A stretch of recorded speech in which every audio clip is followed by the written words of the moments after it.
नमस्कार, 5 की बात में आपका स्वागत है। मैं हूं अखिलेश शर्मा। महाराष्ट्र विधानसभा चुनाव में महाविकास आघाड़ी और महायुति दोनों ही पार्टियों के लिए बागी सिरदर्द बने हुए हैं। नामांकन वापस लेने का आज आखिरी दिन था। ऐसे में किसने नामांकन वापस लिया, किसने नहीं, इस पर चर्चा करेंगे। लेकिन पहले महायुति के बागियों की बात कर लेते हैं कि किस तरह से ये लगातार परेशान कर रहे थे महायुति के तमाम बड़े नेताओं को। महायुति के 38 बागी चुनाव मैदान में थे, जिनमें बीजेपी के खिलाफ शिवसेना के 10 बागी थे। वहीं शिवसेना के खिलाफ बीजेपी के 11 बागी चुनाव मैदान में उतर गए थे।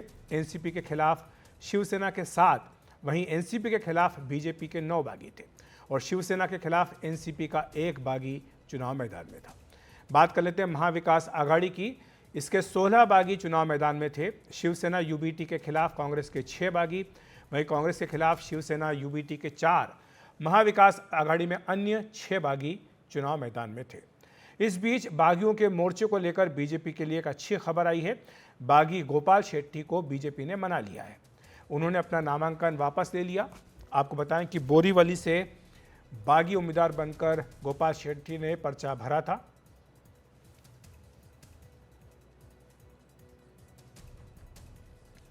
और टिकट नहीं मिलने से गोपाल शेट्टी नाराज थे, लेकिन खुद पीयूष गोयल और देवेंद्र फडणवीस ने गोपाल शेट्टी को मना लिया। अब वो अपना पर्चा वापस लेने के लिए तैयार हो गए हैं।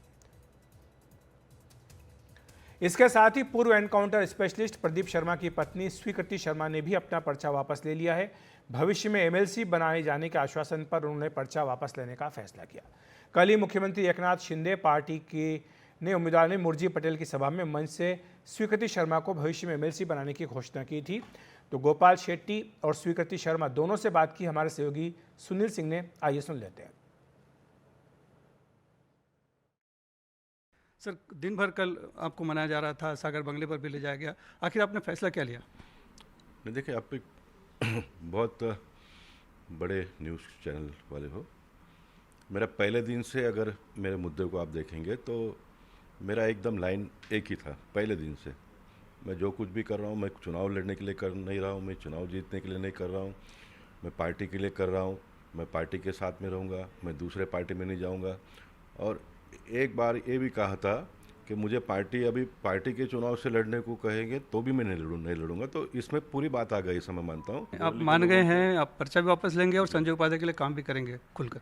पार्टी का कार्यकर्ता हूँ तो काम तो करना ही पड़ेगा ना। हाँ, जिता के लाएंगे फिर से? हाँ, 100%। तो किसी तरह का आश्वासन या इस तरह की कोई बात नहीं है? मैं बार बार फिर कह रहा हूँ, आप कोई मुद्दा बता दो तो मैं मांग लूँगा। अच्छा चलो, मेरे दिमाग में तो नहीं आता है इतना साल पार्टी में काम करने के बाद में पार्टी के पास से क्या मांगना चाहिए, लेकिन आप बता दो। बाहरी वाला जो मुद्दा बात है तो वो खत्म हो गया? 100% ख़त्म हो गया। और ये मैं अभी नहीं करता तो फिर बाद में मुझे लोग कोसते थे। स्वीकृति शर्मा जी हमारे साथ हैं और साथ ही इनका परिचय करा दूं कि ये पूर्व एनकाउंटर स्पेशलिस्ट प्रदीप शर्मा जी की पत्नी हैं। प्रदीप शर्मा फाउंडेशन चलाती हैं और महिलाओं को, गरीबों को बड़ी संख्या में यहाँ से मदद दी जाती है। लिहाजा एक बड़ी संख्या में महिलाएं फॉलोअर भी हैं आप लोगों की। तो सबसे पहले तो खुद मुख्यमंत्री ने घोषणा कर दी कि दूसरा नंबर आपका लगेगा, यानी इशारा साफ है कि आपको एक बढ़िया आश्वासन मिल गया है। तो स्वाभाविक तौर पर आप मान तो गई होंगी, चेहरे की मुस्कान भी बता रही है। जी, मैं शिंदे सर को आभार प्रकट करती हूँ कि उन्होंने ये घोषणा मंच पर हज़ारों लोगों के सामने की है। तो ये पार्टी से तो बड़ा कुछ नहीं है, तो उनका शब्दों का मान रखते हैं हम लोग और विश्वास रखते हैं कि जो उन्होंने हमको आश्वासन दिया है उस पर उसको वो पूरा करेंगे। इसके पहले भी आपको मनाने की कोशिश हुई होगी, कोई आया होगा मंच पर घोषणा के पहले? जी, बातचीत तो चल ही रही थी, मिले भी थे हम सर से, शिंदे सर से मिले थे, पर हमें आश्वासन दिया गया था, लेकिन कल घोषणा कर दी उन्होंने।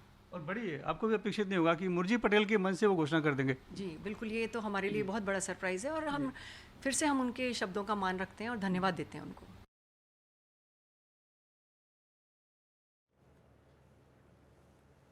तो इसी पर चर्चा करने के लिए हमारे सहयोगी सुनील सिंह हमारे साथ जुड़ रहे हैं। सुनील, 2 लोगों से आपने अलग अलग बातचीत की जिनको आश्वासन मिला पार्टी की ओर से, इसलिए अब वो अपने पर्चे वापस ले रहे हैं। लेकिन अगर हम ओवरऑल बड़ी पिक्चर की बात करें तो दोनों ही गठबंधन परेशान थे अपने बागियों से।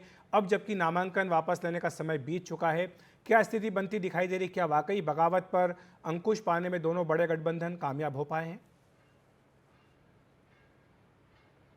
देखिए अखिलेश, ये तो कह सकते हैं कि कई बड़े नाम हैं, जैसे गोपाल शेट्टी सबसे बड़े बागी थे, उनको मनाने में कामयाब हो गई बीजेपी कहीं ना कहीं। ऐसे ही कांग्रेस मुंबई में मधु चौहान जो कि भायखला सीट से खड़े थे, विधायक रह चुके हैं, उनको भी मनाने में कामयाब हो गई है। तो ऐसे कई बड़े नाम हैं जो उनमें में कामयाबी मिली हुई है। लेकिन ऐसे भी नाम अभी सामने हैं जो कि सरदर्द बने हुए हैं और जिन्होंने खुद मुख्यमंत्री के दबाव के बावजूद पर्चा वापस नहीं लिया। जैसे कि माहिम सीट की है सदा सरवणकर। हालांकि उन्होंने पार्टी ने टिकट दिया हुआ है अधिकृत तौर पर, एबी फॉर्म भी दिया हुआ है, लेकिन जब अमित ठाकरे का नाम सामने आया जो कि राज ठाकरे के बेटे हैं, तो बीजेपी ने एक जोर लगाया कि उनके लिए रास्ता साफ किया जाए और उन्होंने मुख्यमंत्री से भी बात की। मुख्यमंत्री ने भी सदा सरवणकर को समझाने की कोशिश की, लेकिन आज नहीं माने हो और आखिरी वक्त तक 3 बजे तक नाम वापस लेना था और 2:30 बजे तक वो अपने घर पर मुख्यमंत्री से मिलकर आए और ये कह रहे थे कि मैं राज ठाकरे से मिलने जा रहा हूँ और अब उनको अपनी गणित समझाऊंगा कि अगर मेरे नाम वापस लेने से भी अमित ठाकरे जीत नहीं सकते, उनकी गारंटी नहीं है, तो अब फिर उसके बावजूद राज ठाकरे जो कहेंगे तो मैं करूँगा। लेकिन राज ठाकरे ने उनको घर पर नहीं बुलाया, समय नहीं दिया मिलने का और ये साफ तौर पे कह दिया कि आपको जो करना है वो करें। यानी कि सदा सरवणकर अभी मैदान में है, यानी कि वहाँ पर यूबीटी शिवसेना के बीच में मुकादमा होगा जो महेश सावंत हैं, साथ में शिंदे सेना के जो है कि सदा सरवणकर हैं और उनके बीच में, और राज ठाकरे के एमएनएस के अमित ठाकरे के बीच में त्रिकोणीय मुकाबला होगा। तो बड़ा ही दिलचस्प मुकाबला वहाँ पर फिलहाल देखने को मिलेगा। ऐसे ही मामला जो है कि नांदगांव नासिक में है, जो कि छगन भुजबल के भतीजे समीर भुजबल हैं, वो भी वहाँ पे चुनाव मैदान में हैं। वहाँ पर वो शिवसेना एकनाथ शिंदे गुट के जो विधायक हैं सुहास कांदे, उनका खेल खराब कर रहे हैं। तो ऐसे बहुत से नाम हैं जो अभी भी मैदान में हैं, टिके हुए हैं और ज़रूर वो खेल खराब करेंगे।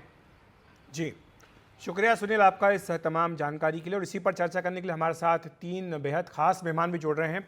आनंद दुबे जी हैं जो कि प्रवक्ता हैं शिवसेना यूबीटी के, अमिताभ तिवारी जी राजनीतिक विश्लेषक, और सुशील व्यास जी हैं शिवसेना के प्रवक्ता। आप तीनों का बहुत बहुत स्वागत है एनडीटीवी इंडिया पर। सुशील जी, शुरुआत आपसे करूंगा।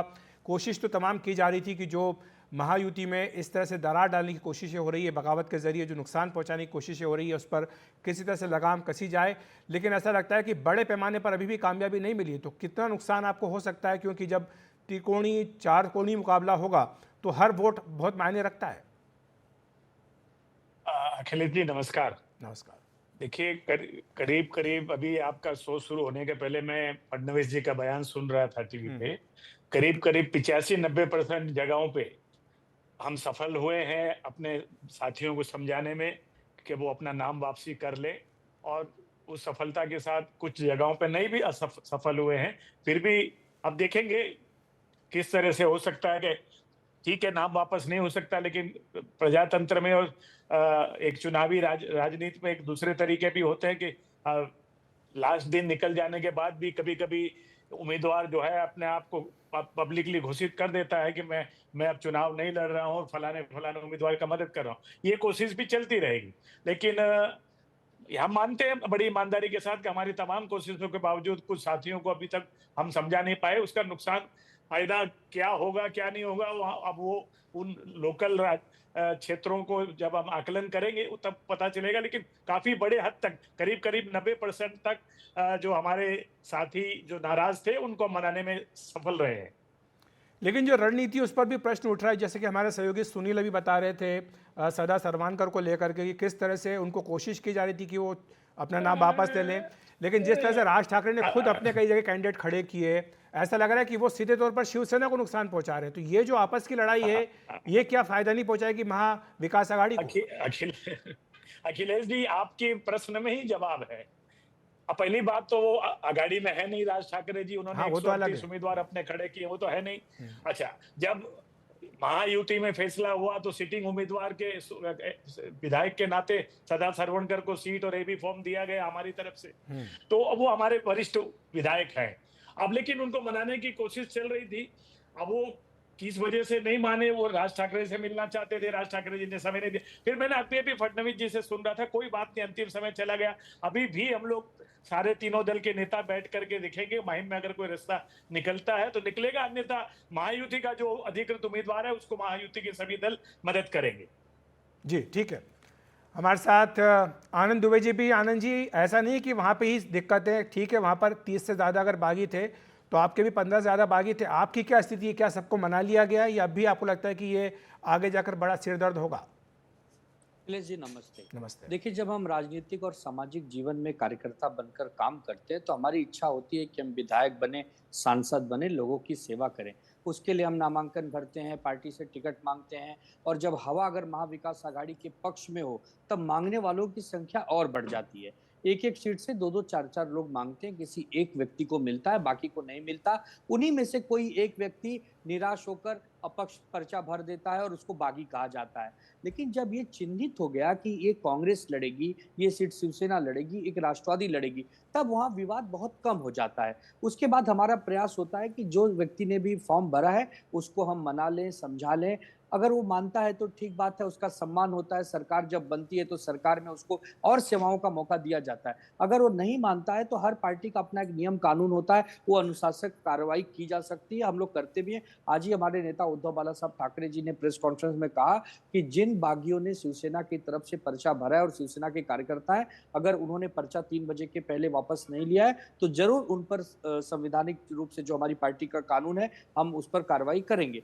तो देखिए, ये होता है, इससे कोई इनकार नहीं किया जा सकता। लेकिन शिवसेना के बारे में थोड़ा सा नियम अलग है। हमारे यहाँ आदेश चलता है, मातोश्री का और शिवसेना भवन का आदेश, उद्धव ठाकरे साहब के नेतृत्व का आदेश हमारे लिए सर्वोपरि होता है। जो हमारे कार्यकर्ता हैं, शिवसैनिक है, उनको बता दिया जाता है कि किसके लिए आपको काम करना है, किसके पक्ष में वोट मांगना है। अब चूंकि हम एक महाविकास आघाड़ी है, 2 मित्र हमारे साथ हैं, खास करके अब एक समाजवादी पार्टी और शेतकरी पक्ष भी हमारे साथ है, तो 4-5 मित्रों को लेकर हम जब चलते हैं तो हमारे अगर किसी कार्यकर्ता ने फॉर्म भी भरा है तो हमारा अधिकृत उम्मीदवार नहीं माना जाएगा। क्योंकि हम जब मित्र पक्ष में है और हमने अगर कांग्रेस को सीट दे दी और वहां से अगर शिवसेना का कोई उम्मीदवार खड़ा है बागी बन के, तो हमारा अधिकृत उम्मीदवार नहीं होता। उसके लिए कार्यकर्ता काम नहीं करते, मतदाता उनको मतदान नहीं करते। जी। इन सब चीजों का असर पड़ता है। लेकिन सिर्फ टोवल सबसे ज्यादा, अभी आप ही ने बताया, सबसे ज्यादा बागी महायुति में है। चाहे सदा सरवनकर की सीट हो, चाहे नवाब मलिक की सीट हो, चाहे गीता जैन और नरेंद्र मेहता वाली सीट हो, चाहे और भी बहुत सारी सीटें हैं जहां पर एक दूसरे के सामने डट कर खड़े और पार्टियां कार्रवाई नहीं कर रही हैं। देवेंद्र फडणवीस जी कह रहे हैं कि हमारे लोग अजीत दादा पवार के लोगों का काम नहीं करेंगे, लेकिन अजीत दादा पवार कह रहे हैं कि नहीं, हमारे लोग सिर्फ नवाब मलिक का काम करेंगे। सदा सरवनकर के लिए जो एकनाथ शिंदे की शिवसेना है वो कह रही हम काम करेंगे, लेकिन जो बीजेपी की बी टीम है महाराष्ट्र नवनिर्माण सेना, उसके लिए बीजेपी कह रही है कि हम राज ठाकरे के बेटे का काम करेंगे। तो जो इतना अंतर द्वंद, इतना अंतर कलह हमारे यहाँ नहीं है। हमारे यहाँ स्पष्ट है, जहां कांग्रेस की चिन्हित सीट है वहां शिवसेना उनकी मदद करेगी, जहां शिवसेना की चिन्हित सीट है वहां कांग्रेस उनकी मदद करेगी। भले बागी खड़े हों, बागियों पे कार्रवाई की जाएगी अनुशासन ढंग से। लेकिन आनंद जी, बात महायुति में आनंद जी, आपने कहा कि मित्र बन गए हैं, मित्रों के साथ सारा सीटों का बंटवारा हो गया, फार्मूला तैयार हो गया, लेकिन समस्या तो यही है ना कि जो आज जिन्हें आप मित्र कह रहे हैं, 5 साल पहले तक तो आप इन्हीं के खिलाफ चुनाव लड़ते थे, तो आपके नेताओं में ऊपर ऊपर चाहे समझौता हो गया हो, लेकिन नीचे जब कार्यकर्ताओं के बीच में आपस में बात आती है, इसी बात पे तो नाराजगी आती है कि जो कार्यकर्ता इतने साल तक किसी सीट पर मेहनत करता है, वहां पर मालूम पड़ा सीट कांग्रेस के पास चली गई, जिसके खिलाफ वो इतने साल तक लड़ाई लड़ते रहे। देखिए, 5 साल का समय बहुत बड़ा समय होता है। 5 साल से हम महाविकास आघाड़ी में हैं, कांग्रेस मित्र पक्ष है, राष्ट्रवादी मित्र पक्ष है। हमने एक दूसरे को समझने का बहुत भरपूर प्रयास किया है और हमें सफलता भी मिली है। तो हमारी कहीं कहीं मनमुटाव हो जाती है, कहीं नोकझोंक भी हो जाती है, कहीं कोई मतभेद भी होता है, लेकिन हमारे यहाँ मन दुख और मनभेद नहीं होता। ये बहुत बड़ा एक महाविकास आघाड़ी परिवार का एक बहुत बड़ा सफल प्रयोग रहा है कि कुछ जगह विवाद तो है लेकिन साथ ही साथ संवाद भी है। हमारे यहाँ ऐसा नहीं है कि सर फोड़ रहे, कपड़े फाड़ रहे हैं और जूतम पैजार हो रहा है, ऐसा हमारे यहाँ तो फिलहाल नहीं है। अमिताभ जी, आपको लाना चाहूंगा, ये जो बागी फैक्टर है ये कितना महत्वपूर्ण है, क्योंकि अभी हरियाणा के चुनाव में भी हमने देखा कि बागियों ने काफ़ी ज़्यादा एक बड़ा रोल प्ले किया, खासतौर से तब जबकि 2 बड़ी पार्टियों के बीच में वोटों का प्रतिशत का अंतर बहुत कम रह जाता है, जैसा कि हरियाणा में हुआ।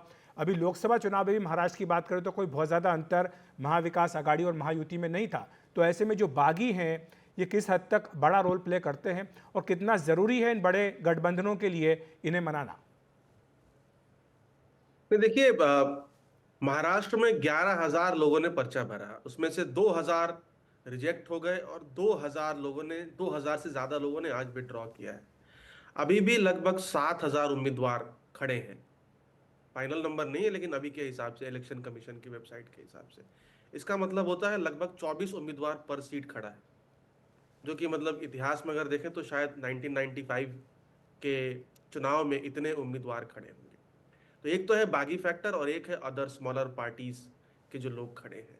अब हरियाणा के विधानसभा चुनाव में हमने देखा जो थर्ड कैंडिडेट था, जिस भी दल का रहा हो या बागी रहा हो, उसने कांग्रेस को 17 सीटों पर नुकसान पहुंचाया, वहीं भाजपा को 12 सीटों पर नुकसान पहुंचाया।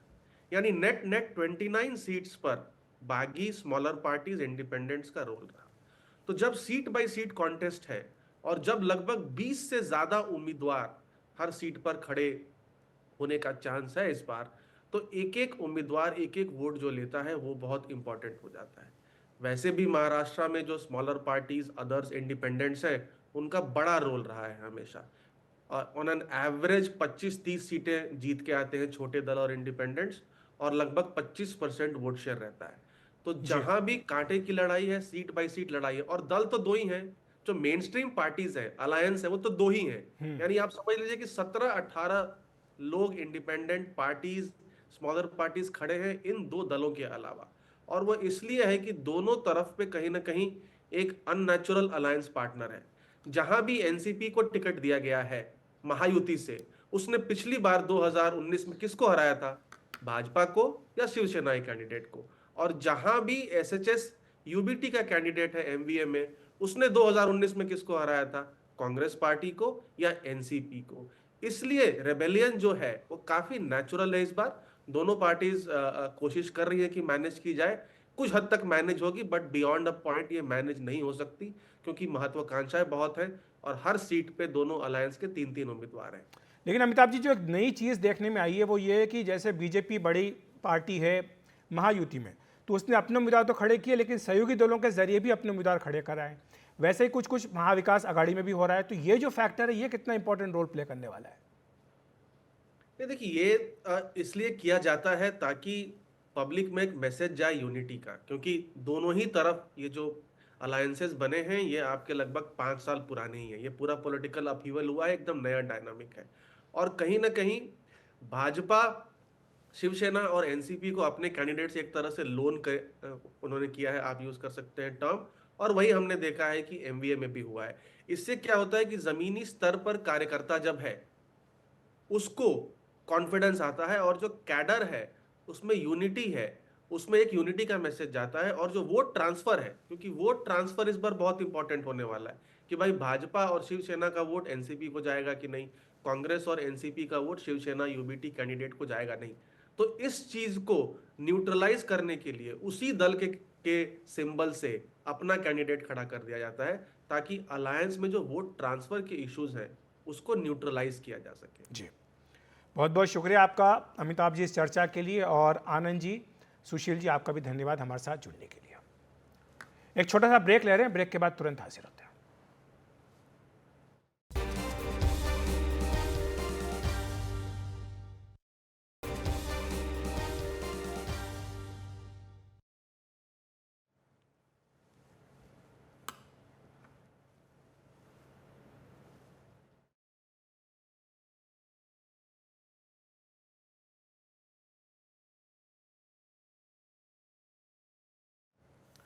और झारखंड के मुख्यमंत्री हेमंत सोरेन ने इस चुनाव प्रचार में अपना पहला इंटरव्यू एनडीटीवी को दिया है।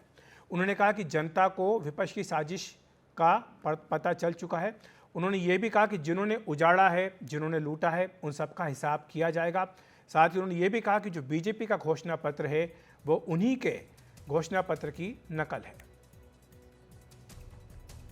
उनसे बात की हमारे सहयोगी मनीष कुमार ने, आइए सुन लेते हैं। कैसा लग रहा है ये चुनाव? फिर से सरकार बनेगी। कैसे बनेगी? जैसे 2019 में बनी थी। पिछले बार के चुनाव में और अब तक के चुनाव में क्या अंतर लग रहा है आपको? अंतर ये था कि उस समय बहुत ज्यादा चुनौती था। अब चूंकि हम लोगों ने सरकार पे रह करके गांव-गांव और हर एक व्यक्ति तक पहुंचने का हम लोगों ने काम किया है, पहुंचे भी हैं। कुछ लोग बचे हैं, नेक्स्ट सरकार में वहां तक भी पहुंच जाएंगे।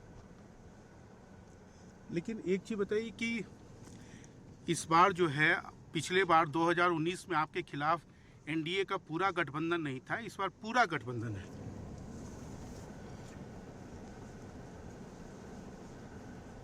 गठबंधन है, ये तो कहा जाए कि ये सरप्लस है हम लोगों के लिए चुनाव जीतने के लिए। और अभी आप देखेंगे कि इस बार चुनाव में परिणाम जो आएंगे, जो हमारे विपक्ष के लोग हैं, ये कितने बचेंगे मुझे समझ में नहीं आता है। लगता है गिने चुने लोग बचेंगे, नहीं तो सभी जगहों से महागठबंधन के लोग जीत दर्ज करके सरकार में शामिल होंगे। जो आपके महागठबंधन के सहयोगी हैं, खासकर कांग्रेस पार्टी या आरजेडी, आपको लगता है ये लोग कमजोर करी हैं? जितना आपको सपोर्ट करना था या जितना उनका समर्थन होना चाहिए था, उतना नहीं हो पा रहा है इस बार? देखिए, कमजोर कोई नहीं है। विपक्ष के जो षड्यंत्र हैं वो थोड़ा भारी जरूर रहा है, लेकिन इनके षड्यंत्र को हम लोगों ने पूरे तरीके से समझ बूझ लिया है। अब हल्का और भारी का कोई मतलब ही नहीं रह गया। और आप देखेंगे 23 तारीख के परिणाम और राज्य की जनता का जो मूड है, मुझे नहीं लगता कि अब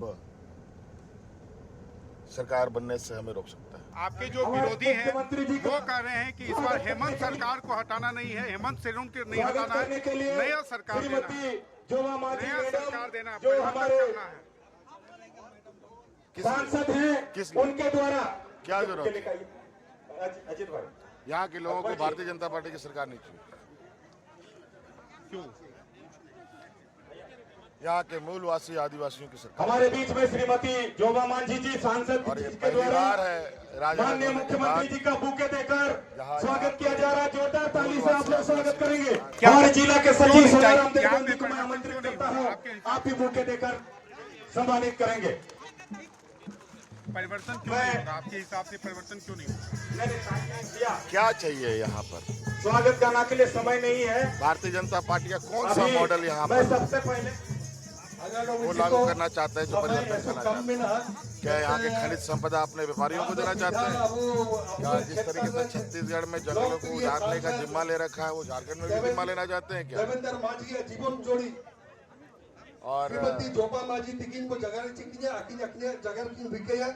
इस राज्य का मान सम्मान स्वाभिमान के साथ ये चलने वाला राज है, ये वीरों का राज है।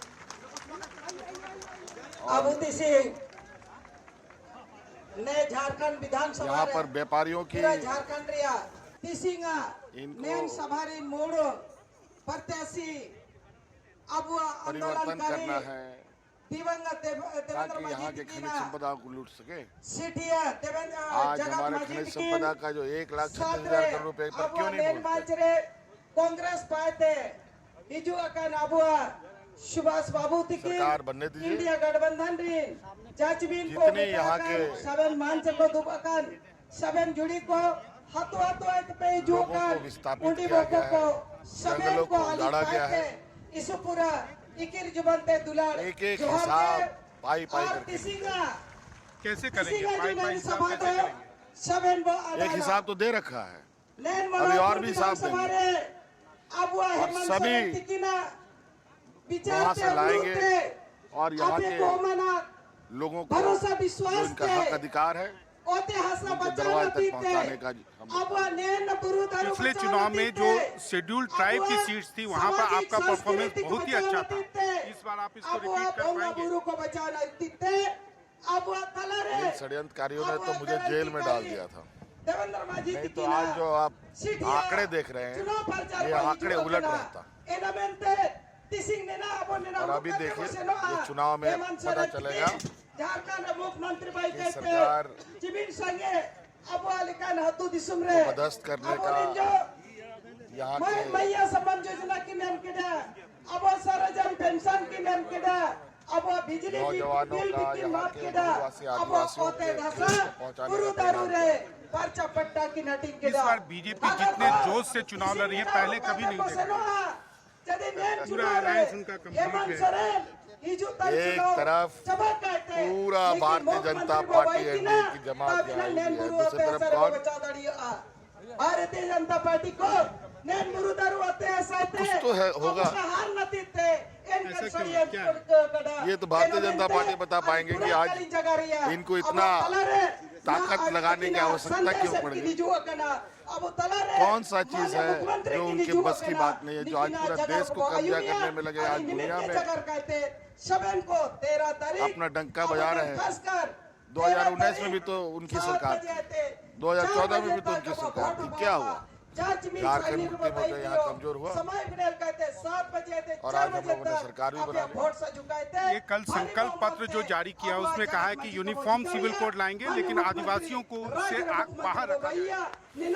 बड़ा विचित्र बात है, यहाँ आदिवासियों को छोड़ेंगे, दूसरी जगह गुजरातियों को छोड़ेंगे, तीसरी जगह छत्तीसगढ़ियों को छोड़ेंगे।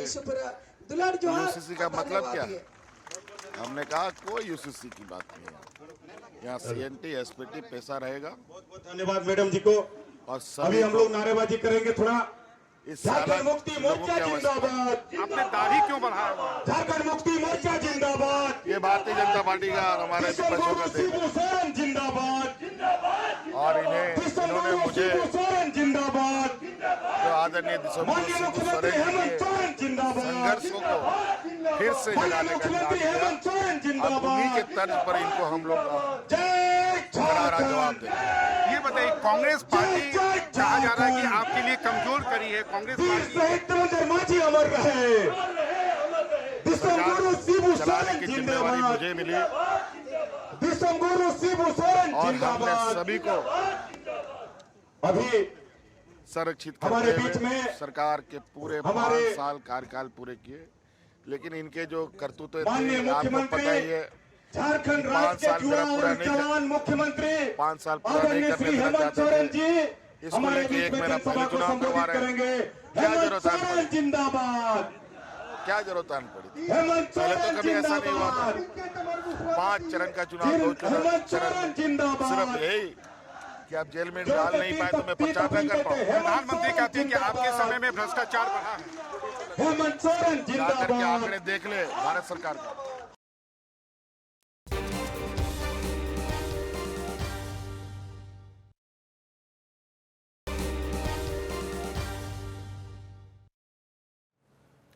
अमेरिका में राष्ट्रपति चुनाव के लिए कल वोटिंग होने जा रही है। इस चुनाव में डेमोक्रेटिक उम्मीदवार कमला हैरिस और रिपब्लिकन उम्मीदवार डोनाल्ड ट्रंप के बीच कांटे की टक्कर है। ओपिनियन पोल में कहा गया है कि यह ऐतिहासिक करीबी मुकाबला है।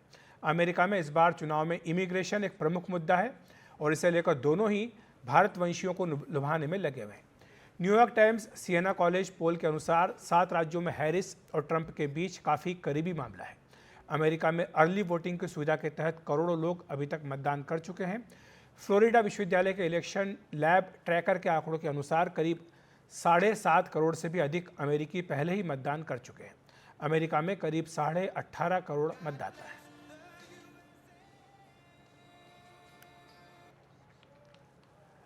तो इस तरह से जो भारतवंशी हैं उन पर सबकी नज़रें लगी हुई हैं और जिस तरह से कमला हैरिस अपने आप को अपने जो भारत मूल है उसको हाईलाइट कर रही हैं, वहीं डोनाल्ड ट्रंप ने बांग्लादेश में हिंदुओं के ऊपर हो रहे हमलों का भी जिक्र किया था। भारत अमेरिका रिश्ते किस तरह से होंगे, कौन राष्ट्रपति बनता है, इस पर भी सबकी नज़रें लगी रहेंगी। साथ ही वैश्विक अर्थव्यवस्था पर क्या असर होगा, ये भी एक महत्वपूर्ण मुद्दा रहेगा। भारतीय मूल के कई अमेरिकी हैं जो अलाव के सामने बैठकर अमेरिकी चुनाव पर चर्चा कर रहे हैं। अमेरिकी राजनीति में किस तरह का विभेद है और भारतीय मूल के अमेरिकियों के सामने किस तरह की चुनौतियां हैं, इन तमाम मुद्दों पर उन्होंने चर्चा की है। आइए देखते हैं इस चौपाल को। तो मेरा नाम प्रकाश शराफ है। जैसे कि आप लोग जानते हो कि मैं एक कम्युनिटी एडवोकेट हूँ और एक नॉन प्रॉफिट चलाता हूँ। तो जो आज का माहौल है जो कि हम इस कंट्री को अभी बहुत डिवाइडेड मानते हैं इलेक्शन को, चाहे वो रिलीजन बेस हो, चाहे कल्चर बेस हो, चाहे आपकी ओरिजिन बेस हो। उस विषय पे मैं आपसे बात करना चाहता हूँ कि आपके व्यू क्या है। तो सबसे पहला मेरा सवाल है कि आप सही में समझते हो कि ये इलेक्शन बहुत ही डिवाइडेड इलेक्शन है, चाहे वो डेमोक्रेट तरफ से हो या रिपब्लिकन तरफ से हो। आप कुछ बोलना चाहेंगे? अग्री तो करता हूँ कि पॉलिटिकल व्यू पॉइंट्स के रहते इलेक्शन काफ़ी डिवाइडेड है। इलेक्शन काफ़ी डिवाइडेड है बिकॉज हमारा पॉपुलेशन जो है वो पॉलिटिकल इंक्लिनेशंस के वजह से काफ़ी डिवाइडेड है, काफ़ी पोलराइज्ड है। तो from that perspective election divided तो है। मनोज, आप कुछ बोलना चाहेंगे? तो नहीं, आई एग्री कि लोग डिवाइडेड हैं पॉलिटिकल डिवीजन। इतना मैं पिछले ऑलमोस्ट 50 साल से रह रहा हूँ अमेरिका में, इतना पॉलिटिकल डिवीजन मैंने नहीं देखा। लेकिन पॉलिटिकल डिवीजन को बनाया गया है, पॉलिटिकल डिवीजन आर्टिफिशियल है ये। हम लोग वैसे इतने सालों से वोट करते आ रहे हैं, कभी इस तरह का डिवीजन क्यों नहीं हुआ? ये पिछले 2-4-6 सालों से क्यों शुरू हुआ है? तो ये बनाया जा रहा है atmosphere artificially because of political gains के लिए। जैसे कि और सारी कंट्रीज में, अच्छा आपने सोसाइटी को डिवाइड कर दिया कास्ट पे, रिलीजन के बेसिस पे, किसी न किसी बेसिस पे डिवाइड किया जा रहा है। एंड सोशल मीडिया सबसे ज्यादा उसका कल्प्रिट है। सब लोग फायदा उठा रहे हैं या बुरे लोग फायदा उठा रहे हैं। मिस इन्फॉर्मेशन रशिया से आ रही है, चाइना से आ रही है, या ईरान से आ रही है, इंडिया से आ रही है, आई डोंट नो। तो इन सब की वजह से हम लोग ज्यादा डिवाइड हो गए हैं। अगर हम लोग शांत बैठ के एक दूसरे की बात सुने तो डिवीजन आपको उतना लगेगा नहीं। तो उस क्वेश्चन को मैं फॉलो करते हुए कि मैं कई इंडियन अमेरिकन से मिलता हूँ, एज ए कम्युनिटी में काम करता हूँ, मैं एक फीलिंग देख रहा हूँ। और कई जो अपने आप को डेमोक्रेट कहते थे, अब वो इंडिपेंडेंट हो रहे हैं या वो रिपब्लिकन तरफ जा रहे हैं। इंडियन अमेरिकन एक ये पर्सपेक्टिव बनता जा रहा है कि Indian American are moving toward Republican और बीइंग इंडिपेंडेंट। सो जैसे अभी मैं राज से थोड़ी देर पहले बात कर रहा था, वो कह रहे थे कि मैं डेमोक्रेट था। राज, आप कुछ कहना चाहेंगे? हाँ, मतलब आज से 15 साल पहले, 10 साल पहले तक मैं डेमोक्रेट ही था। उसके बाद में मैंने चेंज किया अपने आप को। और आई थिंक हम लोगों के साथ में ये काफ़ी है, क्योंकि हम आते हैं, हम डेमोक्रेट ही आते हैं जनरली, पर यहाँ की पॉलिसीज़ जैसे देखते हैं, हम लोग कंजर्वेटिव होते हैं, हम पैसा अपना बचाना चाहते हैं, टैक्स कम देना चाहते हैं, या एजुकेशन हमारी प्रायोरिटी है कि हमारे बच्चे एजुकेटेड हों, या बिजनेस में जो है थोड़ा तुम्हारे लेजिस्लेशंस कम हो, तुम्हारे परमिट आसानी से मिले, वो चीज़ें अगर देखें तो फिर हम लोग अपनी पॉलिसीज चेंज कर लेते हैं। Dinesh, would you like to say something? Yes, I think our perception of the situation is primarily driven by identity and affluence. I think a lot of the divisions, I think the Indian community is primarily looking at the policies based on a cultural, social issues, and of course the tax, the economic situation. The divisions are high now primarily because the politicians are trying to take advantage of the divisions for their own personal gains, and the best way to do that is through cultural issues and or identity issues. So dividing people based on their identity to drive the political conversation. So मैंने कई बार सुना tax, and हम सबको मालूम है कि Indian Americans are the highest paying tax in this country, but हमारी political influence कितनी है? Are we over thinking, over estimating ourself कि हमें लगता है कि we are high weight people now, we can influence the election? आपको क्या लगता है प्रिया कि इंडियन अमेरिकन्स में इतनी पावर है कि इलेक्शन को इन्फ्लुएंस कर सके? जी बेशक, क्यों नहीं कर सकते, और करना भी चाहिए। हाईएस्ट पर कैपिटा पॉपुलेशन के बेस पे अगर टैक्स सबसे ज़्यादा देते हैं तो सिर्फ वही एक कारण नहीं है, कारण ये भी है कि एक सबका ह्यूमन राइट भी है। तो सिर्फ टैक्स पेयर के बेसिस पर नहीं होना चाहिए, बट ऑफ कोर्स अगर टैक्स पेयर के बेसिस पे हो रहा है तो भी कुछ गलत नहीं है, और पॉलिटिकल एंगेजमेंट और अवेयरनेस बहुत ज़रूरी है। पॉलिटिकल डिवीजन जो आपका ओरिजिनल क्वेश्चन था वो तो है डेफिनेटली, और ये अपने पॉलिटिकल गेन्स के लिए ही किया जा रहा है, आर्टिफिशियल है, I agree with rest of the people here. और ये बहुत ही अफसोसजनक बात है, बहुत इससे मुझे बहुत दुख होता है। मैं यहाँ 35 साल से रह रही हूँ और ये पहले कभी हमने देखा नहीं था। मैं भी एक डेमोक्रेट थी और अब इंडिपेंडेंट हूँ। मैंने डेमोक्रेट्स को भी वोट दिया है और रिपब्लिकन्स को भी वोट दिया है, और ये बहुत ज़रूरी है कि हम किसी भी पार्टी को सपोर्ट करें, कैंडिडेट्स तक अपनी आवाज़ पहुँचाएं कि ये डिवीज़न बंद कीजिए, देश के बारे में सोचिए, सिर्फ अपनी कैंडिडेसी के बारे में मत सोचिए, अपनी पार्टी के बारे में मत सोचिए, वरना देश ही धीरे धीरे पतन की तरफ जाएगा। और जब देश पतन की तरफ जाएगा तो आप पॉलिटिशियंस और आपके बच्चे और आगे आने वाली जो जनरेशन हैं वो सब पतन की तरफ ही जाएंगी। तो all this is very short sighted unfortunately, और हमको दूरदर्शी होना चाहिए सभी को, पॉलिटिशियंस को भी और हमारी भारतीय समाज को भी यहाँ दूरदर्शी होना बहुत ज़रूरी है। हम सिर्फ शॉर्ट टर्म ना सोचें कि हमारे ऊपर कुछ प्रॉब्लम नहीं है, हम बहुत रईस लोग हैं, बहुत वेल एस्टैब्लिश्ड हैं, क्योंकि आगे आने वाला समय political power decides, the bills, the laws decide how a community gets affected और how people in general get affected. ये थी अमेरिकी चुनाव पर भारतवंशियों की अलाव पर चौपाल। 5 की बात में एक छोटा सा ब्रेक ले रहे हैं, ब्रेक के बाद तुरंत हाजिर होते हैं।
अब बात कर लेते हैं अरविंद केजरीवाल की। आम आदमी पार्टी के राष्ट्रीय संयोजक अरविंद केजरीवाल इस समय दिल्ली के मॉडल टाउन में एक पदयात्रा कर रहे हैं।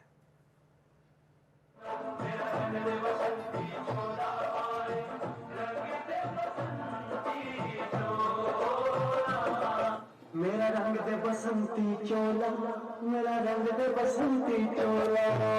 आपके लोकप्रिय नेता अरविंद केजरीवाल आपके बीच पहुंच चुके हैं।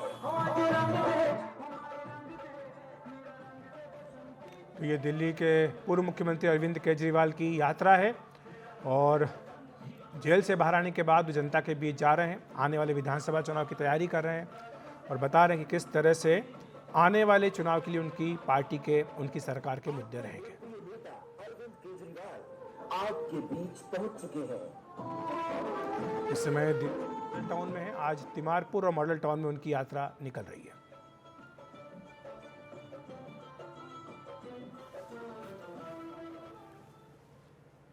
और दिल्ली की बात करें तो यहाँ के प्रदूषण पर सुप्रीम कोर्ट ने पुलिस कमिश्नर और दिल्ली सरकार को नोटिस दिया है। सुप्रीम कोर्ट ने कहा है कि प्रदूषण की रोकथाम के लिए उठाए कदमों पर हलफनामा दिया जाए। सुप्रीम कोर्ट ने नोटिस जारी कर 1 हफ्ते में जवाब भी मांगा है। सुप्रीम कोर्ट ने यह भी कहा कि दिल्ली एनसीआर में पटाखों पर प्रतिबंध था, फिर भी इसका उल्लंघन किया गया। दिल्ली में बैन था पर लोग दूसरे राज्यों से पटाखे ला रहे थे। अदालत ने कहा कि इस साल 2022 और 2023 से भी ज़्यादा प्रदूषण है। इस मामले पर अब अगली सुनवाई 14 नवंबर को की जाएगी।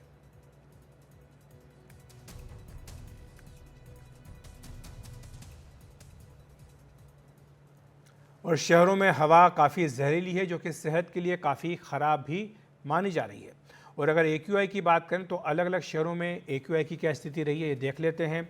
हरियाणा के भिवानी में 291 AQI रहा, वहीं यूपी के बुलंदशहर में 271, बिहार के मुजफ्फरपुर में 260, हरियाणा के हिसार में 216, अलवर राजस्थान में 206 रहा है। वहीं झारखंड के धनबाद में 172, बिहार के गया में 168 AQI रहा है